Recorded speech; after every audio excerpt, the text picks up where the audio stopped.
Oi, meninos, tudo bem?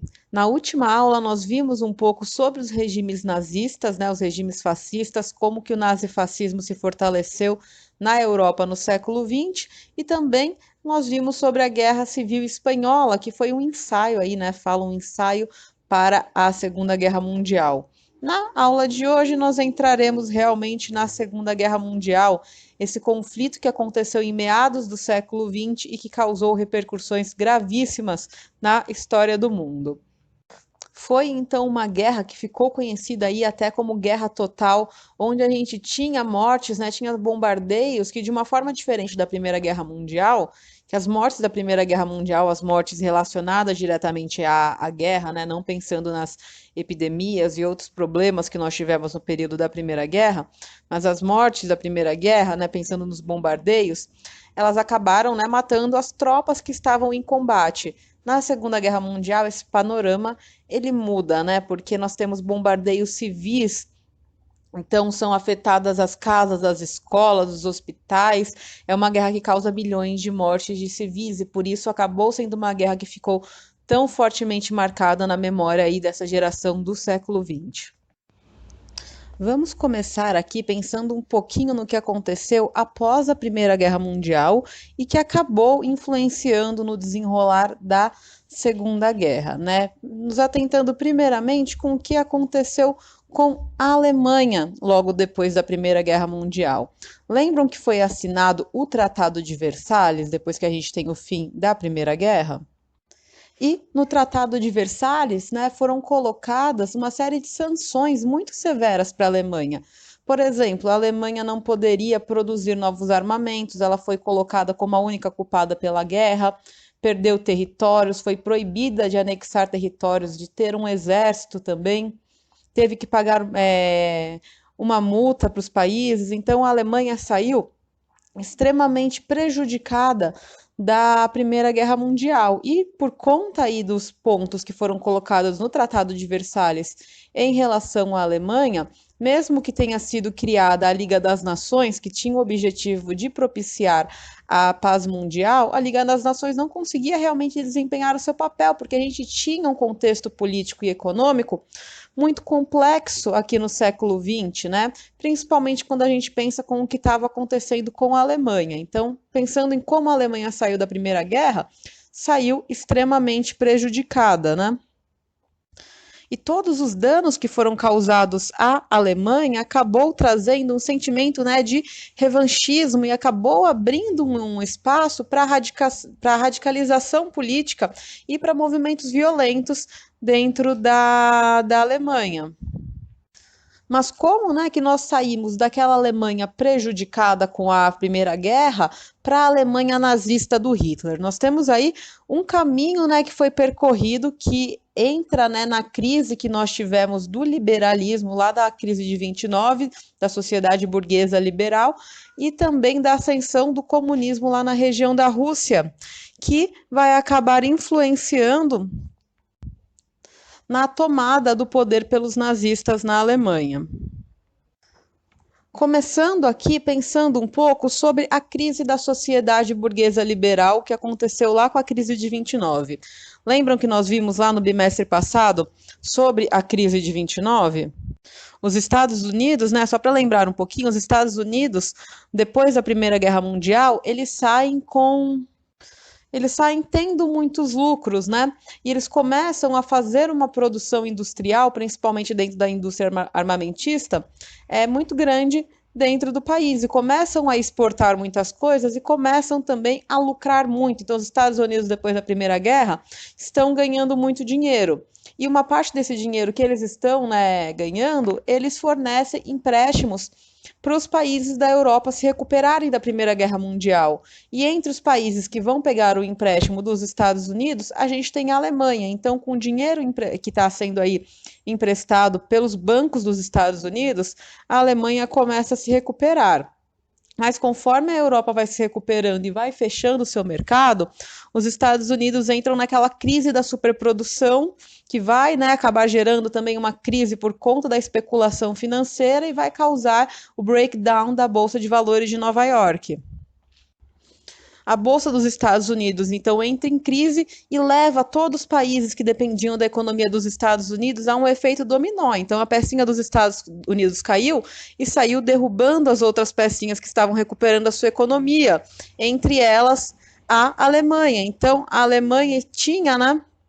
A Alemanha tinha começado a se reerguer dentro daquele contexto da economia liberal, mas com a crise da Bolsa de Valores, a Alemanha acaba entrando em uma crise econômica novamente. Então, isso leva a uma descrença que o liberalismo é uma saída para os alemães conseguirem recuperar a economia, que está um desastre, né, naquele momento. Então, a saída, né, da crise pelo liberalismo não é mais uma opção para a Alemanha. Quais são, né, as outras soluções para sair da crise?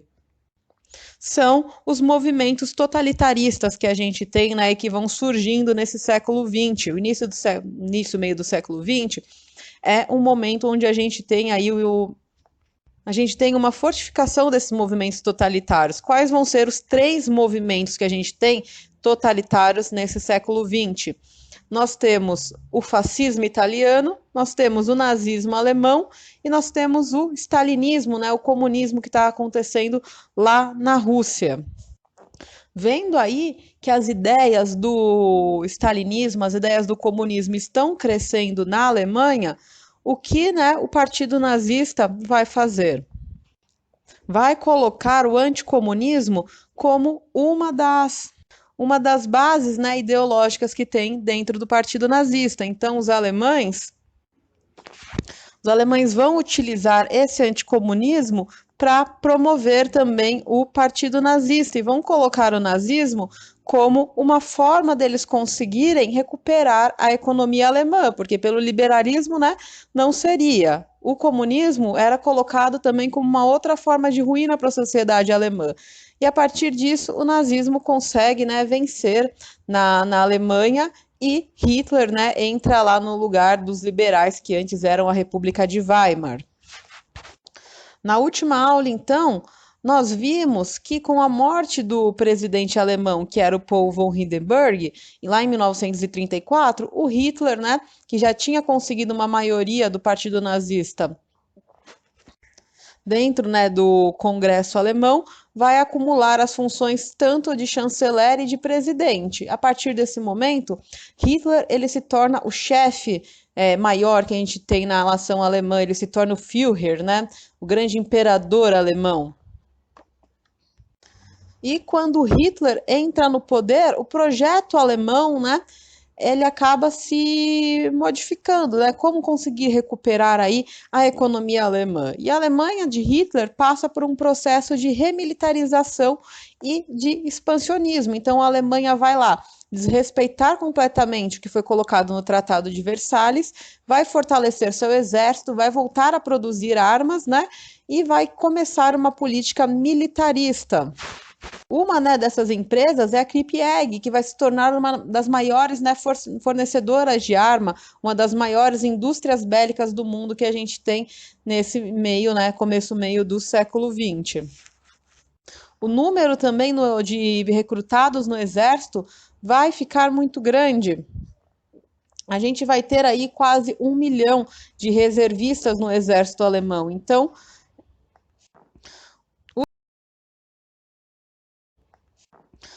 os alemães vão fortalecer, né, a área militar e eles vão fortalecer com a justificativa que precisavam, né, tanto colocar os homens como uma forma de combater o desemprego, então seria aí o emprego que o Estado daria para os jovens, como também seria uma legítima defesa contra os inimigos da Alemanha, pensando aí que a Alemanha colocava a União Soviética, né, os comunistas, como grandes inimigos do povo alemão, então eles precisavam de um exército para combater aí esse fantasma do comunismo que para eles vinha chegando e invadindo a Alemanha para levar a Alemanha novamente à crise. Então eles usam essa justificativa anticomunista como uma forma, né, para justificar o crescimento do exército alemão. Mas mesmo que a justificativa tenha sido de empregos e de defesa, o poder militar alemão é utilizado, né, rapidamente para expansão territorial. E da onde vem essa ideia, né, da necessidade de expansão territorial por parte da Alemanha? O Hitler, quando foi preso, né, na primeira vez, escreveu um livro chamado Minha Luta. Nesse livro, né, Minha Luta, o Hitler ele vai defender a ideia de uma ampliação do Lebersaal, né, que seria o espaço vital na Europa, que deveria ser ocupada pela população, né, ariana. Então, Hitler, né, acreditava que o Império Alemão deveria estar dominando os espaços para o povo alemão, para a raça ariana, e começou então a invadir as regiões próximas à Alemanha, que tinham um grande número de germânicos na sua população, que era a região de Sarre, da Áustria, da Polônia principalmente, da Renânia e da Tchecoslováquia. Então, essas regiões passaram a ser invadidas por Hitler, que dizia que tinha que conseguir conquistar os territórios para a raça ariana. E, no primeiro momento, a Inglaterra e a França ignoraram tudo que a Alemanha estava fazendo, ignoraram que eles estavam tendo um exército novamente, ignoraram a indústria de armas, ignoraram até que a Alemanha estava começando a conquistar alguns territórios aí que eram importantes. Por que eles estavam fazendo isso? Porque a Alemanha e a Inglaterra e a França, eles não queriam iniciar uma guerra novamente contra a Alemanha, e como as sanções colocadas lá no Tratado de Versalhes tinham sido sanções muito duras, a Inglaterra e a França estavam aí fazendo uma vista grossa para o que estava acontecendo com a Alemanha, principalmente em relação, né, à militarização que estava tendo no país. E a Alemanha, aproveitando que ninguém estava retaliando, ninguém estava atacando de volta, continuou a invadir os países mais fracos aí da Europa. Então, depois de conquistar a região da Áustria e ver que ninguém falou nada para eles, Hitler foi lá para a região da Tchecoslováquia pedindo, né, os Sudetos, que tinha mais ou menos 3 milhões de germânicos vivendo na região. Logo depois que Hitler consegue realmente pegar a região dos Sudetos da Tchecoslováquia, a Alemanha vai entrar aí em uma aliança com a Itália, que estava sendo governada pelo governo fascista de Benito Mussolini. Então, depois dessa anexação dos Sudetos, Mussolini vai, né, sugerir uma conferência feita com a Alemanha para pensar em uma aliança, né, entre os países. Lembrando aí que a Itália, né, a Itália de Mussolini é um governo totalitário, assim como a Alemanha de Hitler. Nós temos a Itália fascista e a Alemanha nazista. E essa conferência que a gente tem, que acontece aí entre a Alemanha e a Itália, vai ser chamada de Conferência de Munique, que foi, né, realizada então por Hitler, por Mussolini e pelos ministros, por 2 ministros que tinha na França. O que foi colocado aqui nessa reunião, né? O que foi colocado na Conferência de Munique? Que a Tchecoslováquia, né, deveria entregar a região dos Sudetos para a Alemanha, mas que a Alemanha deveria parar com sua política expansionista. O que o Hitler vai fazer? Em 1939, né, ele vai ignorar o que foi colocado na Conferência de Munique, que foi organizada aí pela Itália para pensar sobre os avanços, né, da Alemanha. E Hitler vai lá, né, um ano depois, e vai ocupar o restante do território tcheco, mesmo que na Conferência de Munique tenha sido colocado que a Alemanha deveria parar com o seu processo aí de expansão territorial. Mais uma vez, a Inglaterra e a França não vão, né, invadir a Alemanha. Essa posição que a gente tem da Inglaterra e da França vai ficar conhecido como política do apaziguamento, né? Que era uma política onde a Inglaterra e a França davam concessão a alguns desejos, né, dos alemães para evitar que um conflito maior acontecesse. O que, né, de determinada forma até acabou ajudando na configuração da Segunda Guerra Mundial, incluindo, né, nas políticas de aliança que aconteceram no período. E quais foram, né, as alianças que acabaram acontecendo ao longo aí da década de 30? A Alemanha, né, ela vai num primeiro momento fazer um tratado de aliança com a Itália de Mussolini e com o Japão, que tinham, né, desejos também de expansão territorial em áreas que a Alemanha, né, queria retirar o poder de algumas potências.